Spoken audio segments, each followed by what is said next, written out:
અમદાવાદ દૂરદર્શન કેન્દ્ર ખાતે radio and television engineering કર્મચારી એસોસિએશનની ઝોનલ મિટિંગનું આયોજન કરવામાં આવ્યું હતું. એક દિવસીય બેઠકમાં વેસ્ટ ઝોન આકાશવાણી અને દૂરદર્શનના એન્જિનિયરિંગ વિભાગના કર્મચારીઓ ઉપસ્થિત રહ્યા હતા. આ બેઠકમાં નવી ટેકનોલોજીના ઉપયોગ સહિત અન્ય વિષયો પર ચર્ચા કરવામાં આવી હતી. આ પ્રસંગે આકાશવાણી અમદાવાદના ડીડીજી એન્જિનિયરિંગ NL ચૌહાણ તેમજ દૂરદર્શન કેન્દ્ર અમદાવાદના એન્જિનિયરિંગ વિભાગના ડેપ્યુટી ડાયરેક્ટર ઇન્દ્રવદન પરમાર અને અમદાવાદ સમાચાર વિભાગના આસિસ્ટન્ટ ડાયરેક્ટર નિશિત જોશી ખાસ ઉપસ્થિત રહ્યા હતા.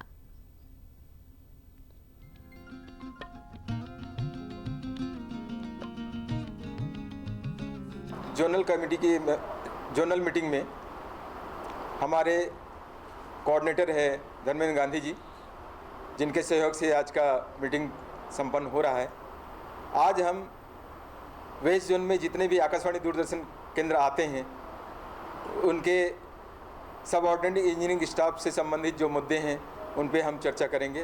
આ જોનલ મિટિંગનો ઉદ્દેશ્ય એ હોય છે કે જે ડિપાર્ટમેન્ટ દૂરદર્શન અને ઓલ ઇન્ડિયા રેડિયોમાં રહેતા જે એન્જિનિયરિંગ કર્મચારીઓ છે એમના પડતર પ્રશ્નોનું નિરાકરણ લાવવાનું હોય છે. દૂરદર્શન અને ઓલ ઇન્ડિયા રેડિયોના સહયોગથી અમે આ એક જોનલ મિટિંગનું આયોજન કરેલું છે. એમાં ખાસ કરીને અમે જે MSEP, પે સ્કેલ અને ન્યૂ રિક્રુટમેન્ટ જેવા મેઇન મુદ્દાઓને આવરી લેતા અને એના પ્રશ્નોનું નિરાકરણ માટે અહીંયા આજે એકઠા થયા છે અને આજે ખૂબ સરસ રીતે આયોજન થયેલું છે અને ખૂબ ખૂબ ધન્યવાદ.